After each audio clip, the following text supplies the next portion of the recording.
You're never gonna make it, you're not good enough. There's a million other people with the same stuff. You really think you're different? Man, you must be kidding. Think you're gonna hit it, but you just don't get it. It's impossible, it's not probable, you're irresponsible. Welcome everybody and welcome to another edition of Live Baby Live. It's Getting Color with Big Vito LaGrasso and his astute, obtuse, erroneous co-host with the most, David Stallworth. Mr. Virtue, how are you today? I'm glad just to be on here, Vito. It took me 15 minutes to join the Google Hangouts because of my end. It's a blizzard up here in Cleveland. It's almost April 1st. My Google browser was not working, so I had to load up the good old trusty iPhone, and that's how I'm here. So it's good I'm glad I was on, Vito. I almost thought you were going to have to go on without me. We can't have that because where's Vince Russo? I have to move some boxes. My record collection is going to get all snowy. No, it's the new one. I had to go to an Indian wedding. My dad's wearing a long neck scarf. His pocket ripped off his shirt. All weekend. All weekend. We freaking the with Vince Russo. Bro. I don't know. I just can't. That's why we're very long distance friends right now. Very long distance. But it's all right, dude. Good to be here on Getting Color. We got a lot of things to cover. First off, we're going to cover the Vince Russo Indian wedding that he went to. You know, are you going to need pictures of this to show? There are pictures online of Vince Russo at an Indian wedding. I don't know if he wore headgear. He didn't tuck his shirt in. He didn't even tuck in his shirt. Disgusting, Vince. You're Italian. Tuck your shit in, right? Everybody look up Vince Russo and his Indian wedding. It's on his Instagram. It's on his Instagram. Russo brand. On the Russo brand. Look at what his father had to wear to this wedding. What are you, Hare Krishna? I don't know if you can see, but oh jeez, look at Vince's Papa father. Russo had to wear I saw that picture. Wow. Wow. Number one, don't anybody say a word about Papa Russo because I love this man. Hold on. All I can say, did Russo swerve anyone? I don't know. All I can tell you is that the father's dressed like a Hare Krishna, handing out pamphlets. This is how Vince went to the wedding. And he went in the lobby and he waited for everybody and they didn't come out and he got mad. So is this like a new just right there? He looks Hindu. Is this like a new Delhi India wedding? Like the country India? It's like that episode of Seinfeld. Remember when they went to India for the wedding? I asked Vince if he got his nose pierced. Wait a second. We got him. Listen, this is Getting Color. We're getting down and dirty. If it's good, it's good. If it's bad, it's bad. We're not trying to get a job, even though I already have a job at the Realm Network. But you know what? I mean, this is good stuff. Vince Russo dressed like a Gandhi. I can't believe it. Just like Gandhi. I'm speechless. I really have no comment. Just the pictures speak for themselves. I think somebody said the whole trip was a swerve. I don't know. Bits for tits, guys. Bits for tits. Anytime you see the little camera and a star, that's you. All right, bits for tits, guys. All right, donate. Don't hate. Participate. A little tired. I am tired. Like I said, I moved for a couple of days, but that's neither here or there. We're here to talk business. We are going to cover baseball right now. And the hottest baseball news is the New York Mets starting off and beating the shit out of people with their pitching and their hitting. And who knew but me, yours truly, that this is going to be the year of the Mets. Virtue, what do you think about it? Did you pick any Mets in your fantasy league? I have DeGrom in 2 leagues, and he is the Cy Young winner of the National League last year. He is one of the best pitchers in baseball. So, Vito, it's early. Enjoy it. I mean, come on. 162-game season.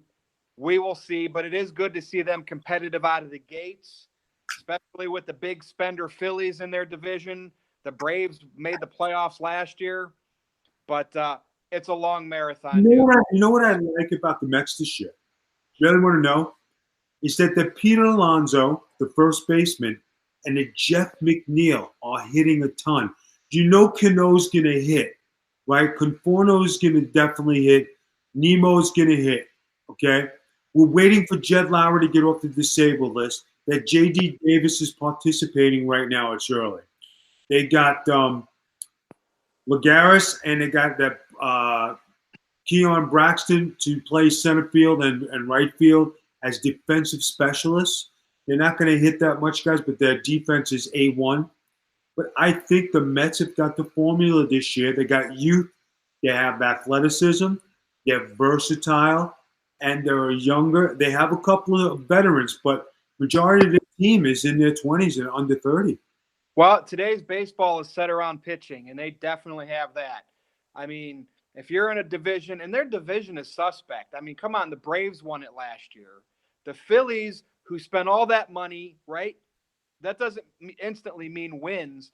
So the Mets are in a very winnable division. I'm not going to say they're going to win it this early in the year, but I think maybe with that pitching staff, they get in the playoffs somehow. Remember, there's the wild card too. I don't know. Now, I mean, if they got in the wild card and you had to pitch DeGrom or Syndergaard, who would you pick? DeGrom. It's tough. It's close. If Syndergaard was more rested during that game, before that game, you might go him. Like if they had to use DeGrom, on short. I'm going to tell you, you're going to be shocked. I would go with Syndergaard because he's got that bulldog mentality to go after these guys. And I know you would get 5 quality innings of shutout baseball with him just because of grit. He reminds me of the David Wells era when he was pitching for the Yankees. That's the guy you gave the ball to, and you knew you were going to get a great 7. Well, and that's a good point, Vito, because they could also do that. And then if they needed to bring DeGrom in for an inning or two to follow up Syndergaard in that same game, you're talking about a playoff spot. You do that. You bring him in there. You pitch both of those guys that game if you have to. That's how they do it. Today is a pitching game. I swear. The steroid era is officially gone from baseball. What are the Yankees doing? I saw that they had a little trouble with their third baseman. He made a couple errors. And I don't know if they won their games or whatever, but to me, they're still the favorites in New York to be the better team. Right. Let's revisit this at the end of April. Let these teams play some games, and then we'll have this discussion on who's the better team in New York. I'm still going to say right now it's the Yankees, but you held a very good argument that the Mets got off to a good start this last few days, and I can't argue against you. Now, what about Cleveland Indians? What are they doing? They won one game, but their bats look awful. They went 1-2 against the Twins. They got good pitching other than Carrasco got rocked today, but Kluber looked good. Bauer looked good. They right now don't have any bats. Their bats look weak. Now, as far as free agents, Kimball and the other guy, the other ace pitcher. Keuchel. Dude, I went and studied Keuchel, Vito. He's a good off-speed pitcher, and I can't believe he is not with somebody right now. But that's probably because they're asking for the moon, but they should just settle for the stratosphere. You know what I mean? Right now, I think you can get both of them for a bargain of $10 million per and less. And Kimbrel's a great closer, but Keuchel, man, he's just a solid off-speed grinder, dude. And he has that World Series experience from the Astros. I really like that guy, man. I can see the Yankees picking him up just to stick it to everybody. And you know what? I can see the Yankees picking up both those guys, Kimball and him. Dude, that's typical Yankees, man. I was kind of hoping the Indians would go for someone, but we know they ain't got no money. I mean, shit, they've talked about trading Kluber and Bauer. Now, what about basketball? How's LeBron doing? Is he still crying? He's done for the year. He ain't even going to finish the season. They're already out of the playoffs, and he is officially resting. I think he's lacing up his boots for Space Jam 2. No, he's not. Did he really call it a season? He is out for the rest of the year. I'm in a fantasy league where I'm coasting, I'm winning, but all those teams that are fighting for second and third place money, one of those teams had LeBron. He dropped him because it's already announced he's done for the year. So a guy competing in fantasy basketball had to drop LeBron James because he's done for the year. 2 weeks ago. I cannot believe LeBron James called it a day. Yep. They're not competing for a playoff spot, so he's probably like. I said this years ago, and I'm going to say it again, and I say it every time there's something with that guy. He has no heart. He's got no grit. He will never be better than Jordan. He does not have what it takes to be a championship ball player. He has to be around a bunch of guys who are capable of carrying him. It's not the other way around. He has the attitude. He brings a certain game, but it's different people who have to play to bring him championships. And I agree with you, Vito. I'm not denying he's not physically gifted with how big he is and what he can do on the court, but he doesn't have that mental edge, that killer mentality that Michael Jordan used to have. We have a question. Go ahead. Yes. Rev wants to know, have you guys watched any of the AAF games? That's a football league. No, I haven't. No, I have not. I heard Johnny Manziel signed with the team. Yeah, Johnny Manziel did sign with them, and then they put in one of the owners put in $250 million to keep it afloat. Then this past week, they said that they needed help from the NFL for them to be a developmental players league. And the NFL, I don't know if they helped them, but they're looking at closing their doors before their 10-week season is up. So I'm telling you, that's great news for one Vincent Kennedy McMahon, who, might I add, just sold a couple $100 million in WWE stocks for more money to fund his round 2 of the XFL. I'm going to say this, and I'm going to call it right now. Uh-huh. We have a question on screen. Hey, Vito, go ahead, tell me. Go ahead, read your thing. How big of an impact does your faith play when it comes to your marriage, friendship, and what? Business. Your faith. Like religious life? This sounds like something they'd ask Vince Russo. Interesting. How big does my faith do? I'm a married man. We just moved in a new house. I got a great job. I'm getting an 80-inch television. And you love God. I love God. I just spent a shitload of money. I need help right now because I'm broke. That's why I'm doing podcasts. Tits for bits. I could use a couple of frigging gifts off my wish list to help out with the housewarming party I'm having. Housewarming with Twitch. Oh, speaking of which, I got to make my note because I keep forgetting. Olive Garden. You're gonna make us go back to the Olive Garden again. I put it on my to-do list, so I will not forget. Virtue is going to make us go to the Olive Garden again. And then we're going to have to go and get disguises again like we did the last time we went to the Olive Garden. I'll tell you, look at this face, people. Look at this face. That's a happy man. He's going to get that endless bowl of salad and breadsticks. All right. Now that we covered LeBron, did anybody catch some college basketball today? I believe Zion Williamson and Duke lost. How big of a deal is that? Dude, they lost to Michigan State by 1, and that just goes to show you in a tournament like this, when you're one and done, anything can happen. And we now have Virginia is the only number 1 seed left in this thing, Vito. Michigan State advanced to the Final Four, right, by beating Duke. Auburn is in, and Texas Tech is in. So you have a 1, a 2, a 3, and a 5 seed in the Final Four. Pretty good stuff. And for the people who picked it this year, way to pick, because that is pretty dead on when you get the top 4 and you know what you're doing. Kudos to those guys for not, swerving people or listening to Meltzer with his picks. You know what I mean? So I know he has a hand in that too, Well, I don't think Japan has a team in the NCAA tournament. But Meltzer's not interested. All right, guys. We've covered football, basketball, baseball. Now, football, have you heard that Rob Gronkowski has retired and everybody's saying they're calling bullshit? What do you think on that? I said this on one of my shows before. I think that he's retired. He's going to pull a Witten. I think he's going to retire for 1 year to heal up from football injuries. And maybe this will be permanent. Calvin Johnson, Megatron, he retired and never came back. Witten did the whole year off, was in the broadcast, came back. I say Gronk's doing this to try to get a couple matches in WWE.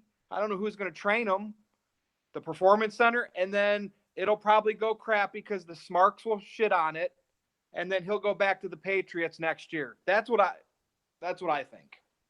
But who is Tom Brady going to have to throw the ball to? He only has Amendola. Well, no, Amendola. You mean Edelman? Amendola is not on the team anymore. He has Edelman. That's where the Belichick. Time for the bits. That's where the Belichick genius has to come into play, Vito. Who is he going to find to be those next guys? Yeah, but now you notice that there was a coach who got hired by Belichick and he resigned from defensive coordinator. And everybody knows, Belichick's always taken his defense to heart over the years. He used to be a defensive coordinator. I just wonder if the guy signed up thinking, hey, this is great, a Super Bowl winning team, and then immediately started getting undercut by Belichick, because Belichick's a guy I believe that likes full control. He's the Vince McMahon of the Patriots. Well, from that aspect. And I have a feeling the guy got cold feet and said, I ain't working like this, So that's strange, dude. I mean, nothing. He wasn't even with them, what, a month, 2 months? Not even a month. Not even a month, and he resigned. Something happened. Hard to believe. Confrontation in a meeting or something, man. Belichick loves to have control. Now, as far as the NFL draft goes, the Jets are sitting at, I believe, number 4, and the Giants are at number 6. And I noticed that you have a question. Hold on a second. Yes, unrelated question, but hysterical one, because we were just talking about this with it. I have a question. Yeah. This is from Nicholas. Do you remember the Nitro 11/29/99 where Disco Inferno and Lash LaRue come out and dump spaghetti and tomato sauce on you and Johnny the Bull? That's your favorite thing you've ever done. And let's remember 11/29/99. I believe Russo was penning that show. Hold on a second. Everyone, get out of the room. Did you just throw everybody out of Twitch because you have 29 people on the thing here? Yeah, and you know what, guys? For all those people who are trying to embarrass me, it was one of the greatest nights of my life because I did score with them chicks. How did you think of that? Nicholas says, it's on the network. Nicholas is now my new favorite person on Twitch. Yeah, Nick, it's on the network. I gave him the rights to it.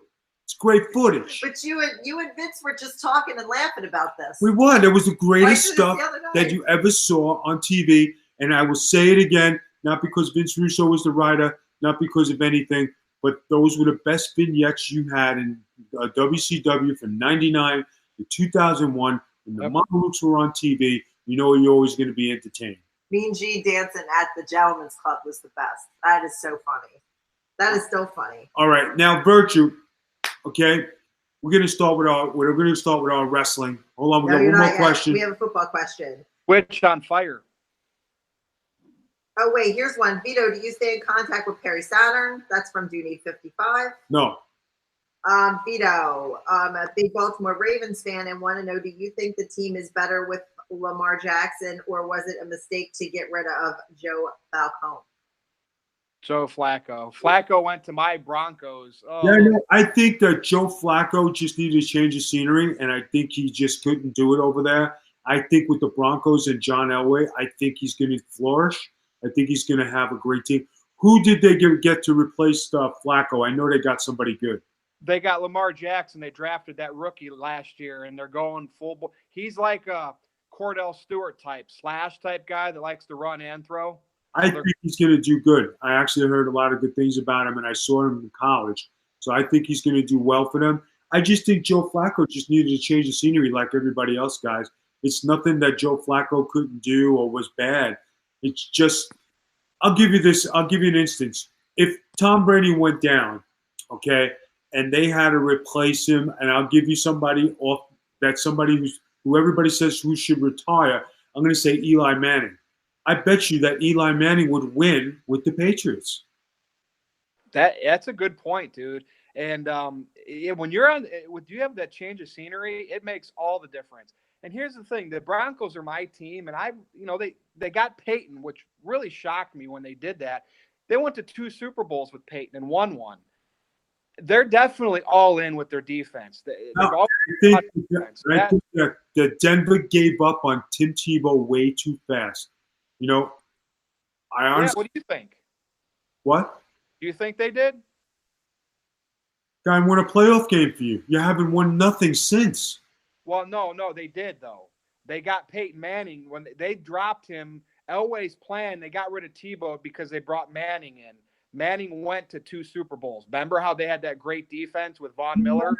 I just think that they gave up on Tim Tebow way too soon. Well, no, I agree. But I think the NFL gave up on Tim Tebow way too fast. I mean, Denver is justified when you bring in Peyton Manning because they went to 2 Super Bowls. But the fact that we're out, the Jets, the Patriots, how did Tebow not get one more opportunity to start after he did that for Denver and won a playoff game against Pittsburgh? He wasn't even good enough to be someone's backup. Bullshit. Just like Colin Kaepernick, they thought the religious kneeling was too much of a side attraction. And it's crazy. I do not like people successful not getting an opportunity. I think Tebow was screwed. He's the perfect candidate for the XFL.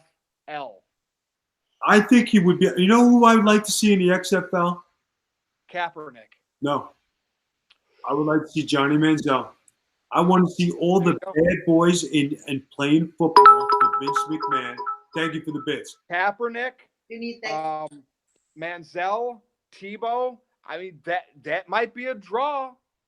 You know what I mean? Vince is a businessman. He's got to know that. Who wouldn't want to see Tebow against Johnny Manziel? Exactly. I mean, and I'm telling you, and if you want to win over a demographic, you have if he agreed to, you have Kaepernick too as a quarterback in your league. That would be huge publicity for the XFL. But I don't know if he would want to play at that level. He might still be fighting to play in the NFL. Well, how many years he's been on the sideline? 3 now? Yeah, but here's the thing. There are some shitty backup quarterbacks out there. How does a guy like that not even land a backup role? Well, when you go against and try to sabotage the league like he did, and he caused all those problems like he did, I don't want him on my team. That's a good point. I get it. I mean, it's that side attraction stuff. Now, talking about not wanting you on your team, we're going to break into wrestling talk right now, and the hottest rumor that has been going around has to do with Chris Jericho not being allowed to podcast with any more WWE wrestlers because of Jericho's affiliation with the AEW. Now, are the WWE justified in doing this? And if so, do you think it's revenge for Jericho signing with the AWE? Virtue, what are your thoughts on that? Yes, it's typical the way Vince McMahon operates. I think it's bullshit because, first of all, when Jericho was working for New Japan, right, and he was in a hot angle, got a lot of attention that wasn't in the WWE bubble, he was interviewing Roman Reigns and a lot of people from WWE. So why now? Why is AEW such a threat where Vince and management has to mandate no talent can work on Jericho's podcast? That's a power play move by Vince McMahon because Jericho did not go back to work for him, and it's in the States. I think Vince lets it slide when it's in Japan, but when you're talking domestically, Vince takes it to heart. Well, here's another thing. From what I heard and some of the things I've read, they have taken Jericho off a lot of their stuff on the network and dismembered him. They gave him the Benoit treatment. Yeah, and it's going to be interesting one day, Vito. I mean, what happens down the road? Jericho did a lot for that company. And, they hold grudges, man. If you're not drawing them a dime, they don't give a shit about you. And no, you said it right. If you're not drawing them a dime, they don't want you to draw a dime. Yep. But Jericho will be creative about this, and he'll make his podcast better than ever. Maybe he's got to pull in Big Vito as a guest or Vince Russo. I mean, dude, he'll make it work. He'll make AEW seem a little important too, because I don't know about you, but I think Jericho is really crafty at what he does. He knows the game. So I'm interested to see what he does now. Now, we're still talking about a company that doesn't have a TV deal. They have their second show, and they are the most relevant company other than WWE running. And because it's that coolness factor to the wrestling fan base. I mean, I've seen a lot of people wearing their merch. And like you said, Vito, all they have done is an arena show in Chicago. Now they're going to do the one in Vegas. And then they're going to go back to Jacksonville and do another one. But there is no TV, but yet it's constantly talked about because I think they're catering to the hardcore wrestling fans who have the loudest voice, right? Yeah. All right. We have a question in the room. Yes, Vito, were you a fan of the six-sided ring? It was okay to work. It was different, you know. It was different than the norm. My favorite rings to work in are probably in Japan, but I mean, in WCW's ring was awesome. Where did that come from? The six-sided, like, who was it? Somewhere else, or did TNA just create it? Like, I've never ever seen it until Impact used it. Who brought that concept? From what I remember, the six-sided ring was done somewhere else. Mm-hmm. Jared brought it over to his promotion. Gotcha. To me, it always felt like watching it from like as a fan, it looked like a cruiserweight, lightweight type thing, like for that type of style. But I could be wrong. In Mexico, six-sided. AAA Mexico could have been something. Could have been Mexico. Could have been somewhere. Like I said, it was done somewhere else before Jared brought it in. He wasn't original with it. Now, getting back to AEW, they have their second show coming up. Have we heard any more reports on matches? What's going on? Who's going in? Any more signees? Allie from Impact, which this was interesting. So she's going to be a new female wrestler over there. So her farewell on Impact, they did this supernatural realm gimmick, and she got killed. Her character got killed in this Rosemary. It was very, very Hardy-esque, very weird. I've never seen them do that, but at least they made it like it was in a real realm, like it was something you'd watch on the Sci-Fi Network. I thought that was very interesting. Now she's going to be an Impact, Allie Impact. Now, another thing with not Impact, sorry, AEW.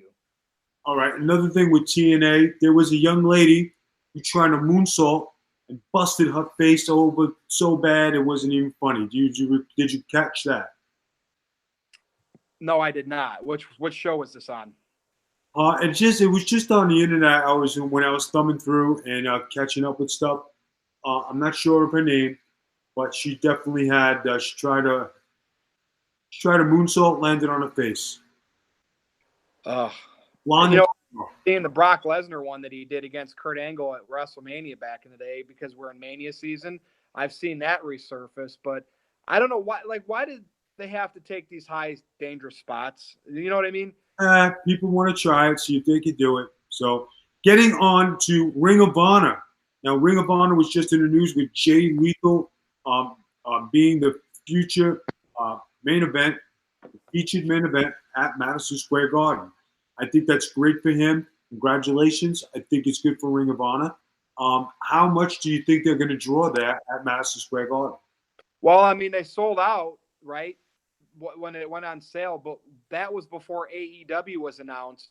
So I think a lot of those fans expected Cody, the Young Bucks, Omega, and they're not going to be working that show. Now, they're going to have the current Ring of Honor crew. They're going to have a lot of New Japan people.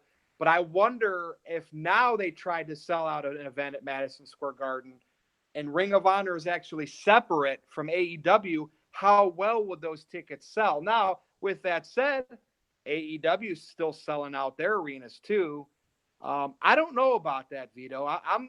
I think it's because they're few and far between, and these wrestling fans will help sell them out. I think if we had monthlies, and you and I debated this, if they had monthly arena events, I don't think it would be as easy to sell out. Definitely not. It'd be hard to do. And if they tried to go weekly and start a weekly company, could they do it once a month? Yes. Could they sell out every time? 75% sellout. I'll give him that. 75% sellout. Yeah. But there'd be a lot of wrestling fans going into debt on their charge cards then. If that, that's what I think. We have a question. Vito and Virtue, what is your opinion of WWE returning to the Garden in September? Do you think it's connected to that Ring of Honor show? No, not at all. WWE has been doing the Garden for years, guys, ever since I was a kid. So, I mean, they've been in that business. They've been in that building for a long time. Has nothing to do with coincidental. They run it. They want to control it. They try to control it so nobody does anything in there. But that monopoly has been since broken up. And, it just doesn't happen anymore. It's free game. Who's ever got the money to book it, it's going to get it. All right, so here's the deal. So the Garden is historic, right? WrestleMania 1, they had a SummerSlam there. WrestleMania 10, Right. WrestleMania 20. Why do they now use the Barclays Center in Brooklyn for all of their TV in New York? They only run house shows at the Garden now. What is that all about? Because the Barclays Center is new, it's fresh. It gets them out of the demographic of going into the city instead of going to the Barclays Center. Because when you got to go to Manhattan, parking is more expensive. Getting there is more expensive. Staying overnight is more expensive. The Barclays Center is more accessible. There's more parking. I believe the parking lot at the Barclays Center is 10 times what it is at Madison Square Garden. And is the Garden more expensive? So maybe it's harder to sell ticket. I mean, everything at the Garden is way more expensive, right? Yeah, I mean, you're talking, and plus you're hitting the demographic of the lower, middle class family to the lower middle class family. Yeah. The upper echelon people can afford the Madison Square Garden things. When you hit the Barclays Center, you get more of a mix from up and down in society where everybody can afford something. That's a good point, man. I just, you would think though, at least they do something like a SummerSlam or like a Royal Rumble in the Garden, because when they do shows in the Garden on TV, I like that short entrance. I like that old school feel like that. I kind of miss that, Now, I tell you what, man, like when everybody used to talk about Bruno selling out the Garden, it was the norm, but Bruno was the draw. Bruno went there. They knew what they were going to get. We have a question. Reb says, all those shows are too expensive no matter where they are. Dooney says, does anybody remember the last wrestling event held at MSG? Do you mean pay-per-view or do you mean event? Because they hold them all the time, just not televised events. Right. They do hold non-televised events at the Garden, and they don't have televised events. Back in the day, they used to have every week they used to have something at the Garden. Live from the Garden. Right, live from the Garden.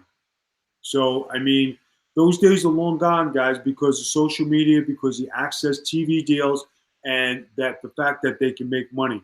They had WWE had a deal with MSG Network, so they would air the that Friday nights at the Garden, whatever. They had the same deal in Philly with Spectrum Cable, where they were live from Vet Stadium or live from the Spectrum or whatever, and then they had another one with Boston Garden. Right. They don't have those deals like that anymore, so you don't get that same paid for by cable show, because it's different. It all works differently than back in the 80s cable system. And that's maybe they're waiting for the Knicks to be good again.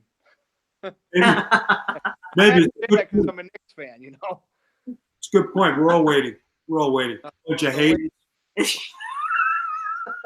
Maybe we'll get something. Maybe Zion. Maybe Kyrie will come. I mean, maybe, but that owner. Do you want to know the real? Nolan is toxic. Do you want to know the real screw job at the Garden? What's that? If they name Reggie Miller the GM or president or coach. That would be interesting, man. But, and the thing is, Reggie had his moments at the Garden, but the Knicks beat Reggie too. Let's not forget that. The one team they beat his ass. The one team the Knicks just couldn't consistently beat was the Bulls. But, I mean, that was Jordan. He was the GOAT. He's the GOAT.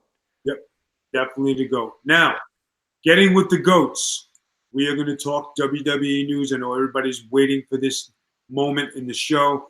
I know we cover a lot of different things. We get emotional about our sports, politics, and whatnot.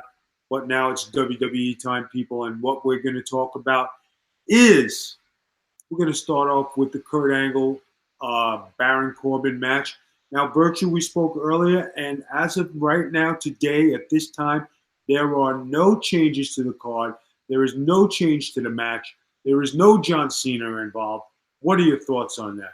It's 99% going to be Baron Corbin versus Kurt Angle in his last match.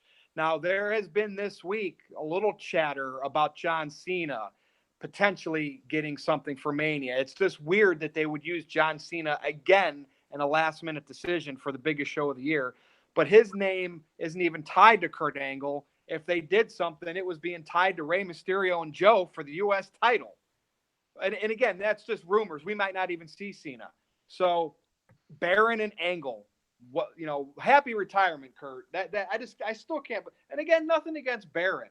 I like giving younger guys a chance, but you're talking Kurt Angle, one of the greatest of all time. You could have gave him a great farewell program that meant something. Well, who are they going to put him there? They already did the Shawn Michaels already did it with Flair.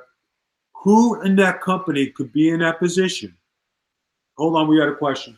Who will win, Vito? Kofi Kingston, Daniel Bryan? We'll get to that later. Yeah, we'll get to that later. Hold on. Finish asking me what you were going to ask me.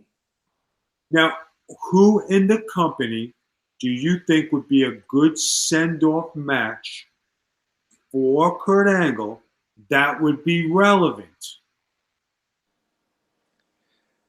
So it's always about paying it forward and having Kurt give back to a younger star. In this situation, I thought John Cena would have been perfect, and I'll tell you why. When they brought Cena up to relevance on SmackDown back in the day, the first guy he confronted was John Cena, or was Kurt Angle. Cena confronted Kurt Angle and said, ruthless aggression. Kurt beat him that night. To me, it would have been awesome to see a program develop, Cena versus Angle, and have Angle beat Cena in Angle's last match. And I know that's cliche, Vito, because Cena's a vet. But I thought that would have been a pretty good send-off because it would have come full circle. You know what I mean? But Cena isn't relevant today in WWE wrestling, so it would not be relevant. Well, it wouldn't be relevant to who, though? I mean, it's WrestleMania. That's the thing. You always bring the big guns out to Mania, right? Who would you, do you have anybody in mind? On the current roster? Sure. I'm being honest with you, and this is not a slight against nobody on the current roster. Please, nobody take this the wrong way. But you're talking about a retirement match with a guy who's a veteran who's put in his time. This has nothing to do with the young guys in the business. This has nothing to do with the guys who have 15 years plus in the business. But you got to look at it as, okay, you have, you look at it like you had Sting, Triple H. You had Ric Flair and Shawn Michaels. You had The Undertaker, who's the exception here, with Brock Lesnar. So you see where I'm going here, guys. You see like the name for name value. They're all on equal footing. They're all on the upper echelon of stuff. You already have Triple H with Batista. So Triple H was already gone. I don't think that it would have been a great match.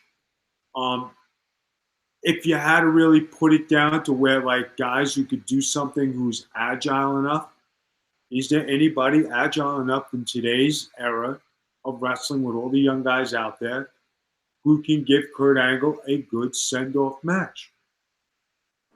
I don't know. Yeah, I mean, they could have did what if they would have did like somebody like an EC3 who really hasn't had anything to try to give him the Kurt Angle rub? Do you think the fans would appreciate that more than Corbin? Not that good. I'm telling you, keep saying it. Everybody he is not the goods. He's got a great body. He's got a good look. That guy doesn't got it. Does not have that. He doesn't have. But you see, we're having a hard time thinking any younger person that would be better than Corbin. That's why I reverted to John Cena. But I get you saying relevant, and Kurt should put someone over on his way out to give them the Angle rub. I just thought WWE's not smart enough to do that anymore, and they think they're giving Corbin the Angle rub. The fans will still hate. I'm going to go one guy I'm Okay. thinking. I'm going to go one guy, and who would be the perfect guy, but he's tied up with somebody else, and that would be Daniel Bryan. And that dude, okay. Now explain that, because this will actually segue into Nicholas's question about Kofi and Bryan. Why Bryan? Just because of his style? I think because Daniel Bryan has a wrestling pedigree that can be comparable to Kurt Angle, something that with Daniel Bryan's newfound heel run would have been good for Kurt Angle. Daniel Bryan's style of wrestling, where he's a go, and he could feed into Kurt Angle, where it can make it look like Kurt Angle is keeping up. Not that Kurt Angle can't, but Kurt Angle's not Kurt Angle from 10, 15 years ago. But to make it a good match, a good send-off match, to where Angle would actually look like the killer that he used to be, Daniel Bryan would have been the perfect choice. But instead, we get Angle and Corbin, and we get Daniel Bryan, the WWE champion, right? The most historic title in that company, defending it against the guy that was flinging pancakes 6 weeks ago. How did you tell me this, Vito? How did Kofi Kingston's popularity, and I put quotes because I don't believe it, I think the fans are just doing flavor of the month. How does a guy flinging pancakes all of a sudden supersede how red hot Becky Lynch was as a fan favorite, and even Seth Rollins? It seems like Kofi's at the top of the charts of what the fans want to see. I cannot believe it. Hold on a second. We have a bunch of questions coming in. I'm going to tell you why they picked Kofi Kingston. And guys, you could take this to the bank.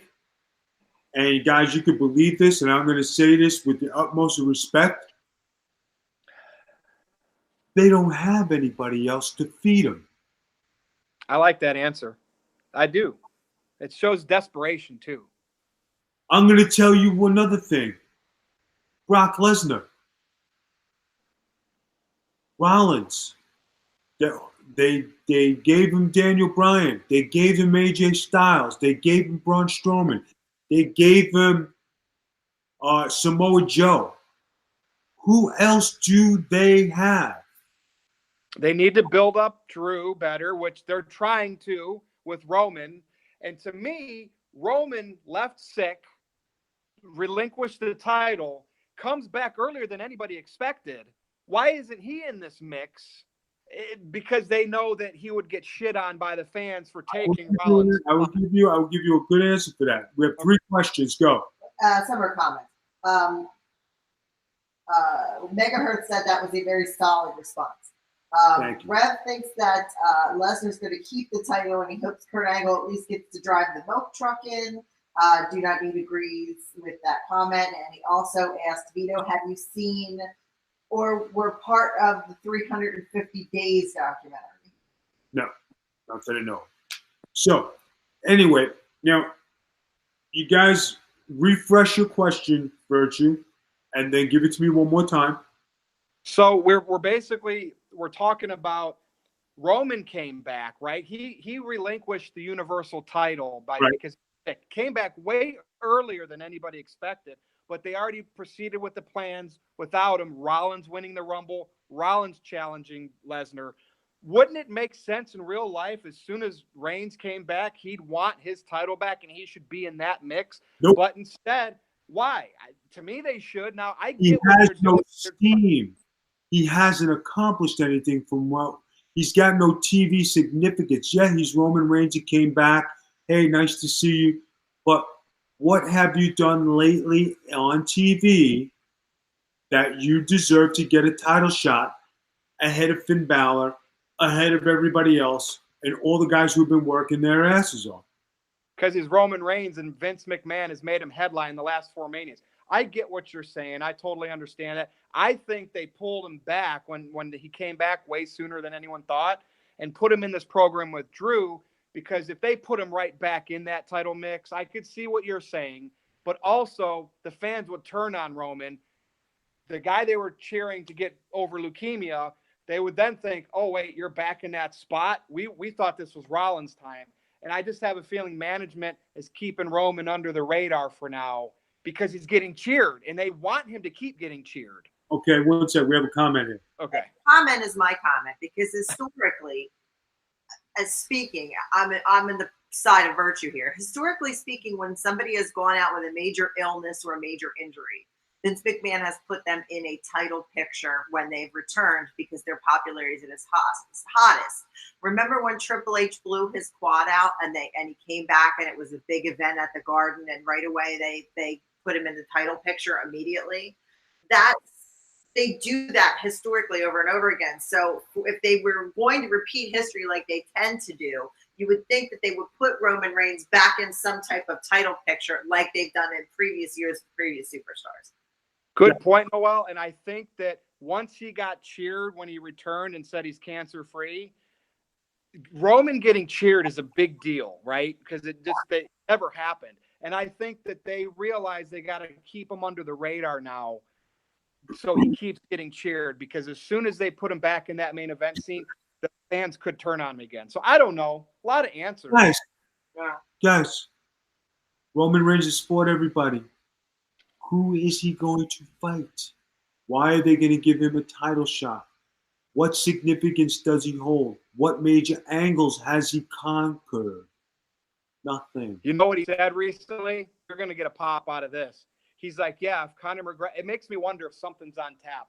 He said if Conor McGregor ever comes to WWE, that Conor McGregor belongs in 205. Dude, I wish that was that's probably a shoot, but isn't that a great comment by Roman Reigns? But he said it's just the truth, right? Now, do you see what you guys are missing a point? Or you guys want to throw guys back in because they come up. If they don't have any steam on TV and they don't have anything going on, you have to build to get to the top. You mentioned Triple H. It's the guy's son-in-law. Of course he's going to put him, his daughter, and everybody because they're going to get a big payday. Not the son-in-law card. You're throwing that at us? Yeah, because it's the truth. Seriously? Okay. That's why it's But you don't think so. No. Guys, you're being naive. You make good points, though, man. You do, but... You guys are being naive. I'm telling you, this is the way they play the game up there. They keep it all in the family. Don't you know when WrestleMania comes out, it's the biggest payoff of the year. Don't you know every McMahon has got a hand in it, appears on TV, and is in some kind of angle. That's why. How did Triple H come from being the dog of the curtain call in Madison Square Garden? See how all of this stuff ties together on getting color people?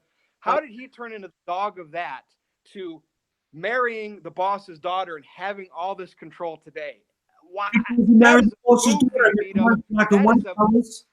That's a movie, man. That is movie material right there. Guys, I can't believe you're this naive. Okay? He was dating China. He was fucking around with Stephanie. All right? Things got hairy. He said, hey, China went to Vince, said, listen, I don't like what's going on.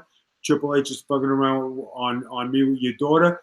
And Vince told her, this is the way it is. Tough shit. You don't like it. There's the door. True story.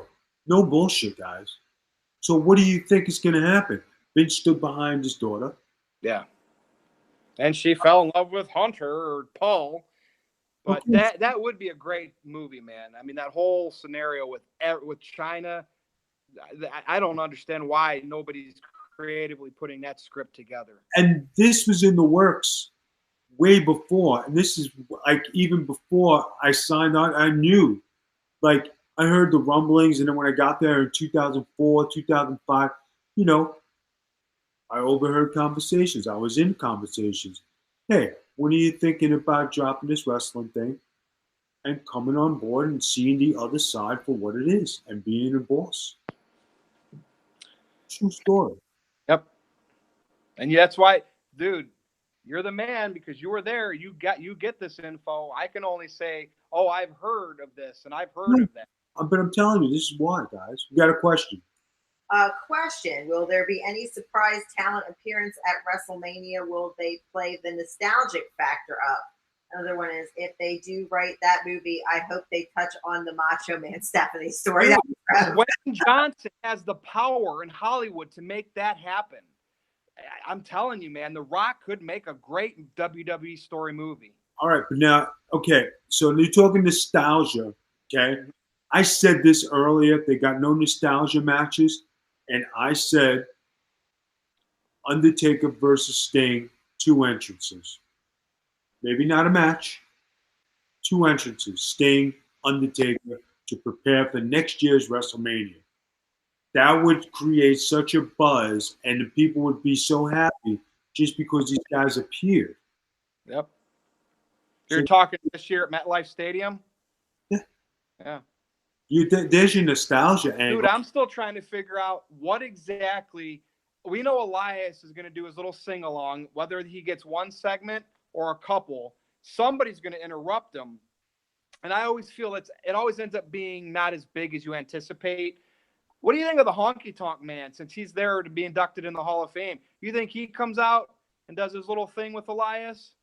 Or do you think nothing happens at all? Or do we get a big name? I think that Honky Tonk Man, number one, I don't think that he's going to do the Jeff Jarrett thing because we just saw it. Yeah. They're going to put the Honky Tonk Man in the Hall of Fame properly. And also, I don't think the Honky Tonk Man is in shape to where he can get his old blue outfit on and look the part. And I think the man has some dignity. We have a question. Yes. What? Speaking of movies, whatever happened to that Vince McMahon biopic that was supposed to come out? They're still talking about that. Never. I heard of a Hogan one now, because isn't the guy that played Thor supposedly going to be Hogan? Netflix is tied to that one. They're still shopping around that Vince McMahon biopic. So Hemsworth's playing Hogan, right? Yeah, that's what I heard. Yeah. So we'll see what happens there. I mean, there's good material from the world of wrestling to make it on the big screen. I mean, The Rock attempted it with that Page story, No, it did work, but now we're getting down to the nitty-gritty of WrestleMania. Okay, we have Brock Lesnar and Rollins. I think this is kind of lackluster, and I think we've seen this one song already. And I think it's going to be a good match. I don't think he's going to pull it off. I think Lesnar's going to keep the title. Possibility Daniel Cormier makes him run down to the ring, cost him the title. Big hurrah, big shock. John Jones maybe stepping his toe in there. We haven't heard his name. Conor McGregor walking down the aisle while Brock Lesnar's having his match. Good little scenario. What if he comes out and attacks Roman Reigns, Conor McGregor, because of what Roman said about him? I'm just saying. I don't think they're going to put anybody like that on the spotlight in WrestleMania untrained and not ready to take it on. And remember when Floyd Mayweather went in there and he was with the Big Show and he broke Big Show's nose and he's laying punches in? When you're a boxer, you don't know how to work. It's way different.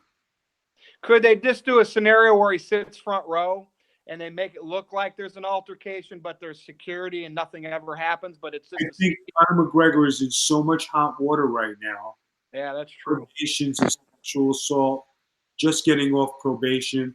Him retiring, unretiring, supposed to fight in July, not fighting in July. I think this is the last place he wants to be. Dude, you know what? I don't know why I just thought of this. Jim Neidhart and the Hart Foundation are going to be in the Hall of Fame. Yeah. I don't think we talked about that last time. So I know some people were upset, like, it should be the whole Hart Foundation, Davey Boy, Owen, but they're obviously doing the tag team Hart Foundation, the original Hart Foundation of Anvil and Brett. And it's really to get Anvil in. But what do you think of after they pass, then these people start, like China, even though she's got to be in with a group? Don't you think that rubs me the wrong way that they get in after they pass when they should have been in years ago? Certain people, like Savage was the same way. Guys, they're funny in the office, and sometimes there are things you don't know that go on behind the scenes that are personal and things that you can't talk about on a podcast and things you can't elaborate on anywhere. It's something goes on in the office and in their personal lives. That's, mano a mano, or something goes down where somebody gets rubbed the wrong way. And this is how they do people when they ignore you, they don't include you, they do all these things to you. And then when you pass, because there's been so much friction, it makes them look like baby faces and heroes before finally putting them in. So that's the game. So, Vito, Reverend Smiley just asked, Hornswoggle was also part of DX. Should he get in too? Sorry, Dylan Swoggle, absolutely not. What do you think? He gets half a ring. He could be there during the ceremony and run out and do his little gimmick, but that would be it. Hey, listen, if he did get it, who are you or me or anybody else to shit on that guy's parade? No, that's true. Well, we have another question. We have Megahertz has a far-fetched question, he calls this. Let's face it, 205 Live is painful and a failure. Could we see a return of Enzo Amore at WrestleMania being close to his neck of the woods, or has he basically been exiled permanently from the organization? Nobody is exiled forever, guys. If Enzo did come back, it would bring the house down. It would definitely rise the ratings, and people would watch 205 Live, let alone Monday Night Raw again, just to see. Remember, Vito, Enzo was always Triple H's boy, and for a period of time, he survived that locker room, even when he had heat, because he was drawing Vince McMahon money for merchandise. So there are key factors involved to where both Triple H and Vince McMahon, I think, would entertain Enzo back if they felt it was right. Yes, they would. Now, getting on to the rest of the card, we have the girls. What did you say? We got anything more going on with the girls? I mean, No, we've seen it, of course. Well, Charlotte won the SmackDown title, so sorry. She won the SmackDown title, so now she's got that title. Ronda's got the Raw Women's title, so we're going to see what happens. Right now, it's still just a triple threat for Ronda's title. But of course, they had to get the other title on Charlotte because it's a bigger deal now. So I don't know if they're going to put both titles on the line or what. But how about to protect one of the girls, and they definitely want to put Ronda over, make Becky Lynch do the job. So that would bring the house, I think the fans would just riot if that happened. And this is, so I want to ask you this. There's 3 indie smart darlings at this show that they want to see go over for a title. One of them is Kofi, one of them is Seth Rollins, and the other one's Becky. Out of those 3, if any, which ones are bringing home the titles to make the fans go home happy? 0, 0, and 0. Seriously, wow, that's a bold. So you think Bryan, Lesnar, and either Charlotte or Ronda are winning their matches? Dude, and I tell you, I would, being there, I would be so interested to how the fans would react. I kind of wish that would happen because I'm going to be at ground zero, Vito. You're sending me to ground zero. But that would be reaction to people when they see this. Listen, they built Kofi up. They made him play it. They're not giving it. He can't be the face of SmackDown. There's going to be a heel turn with the New Day for losing.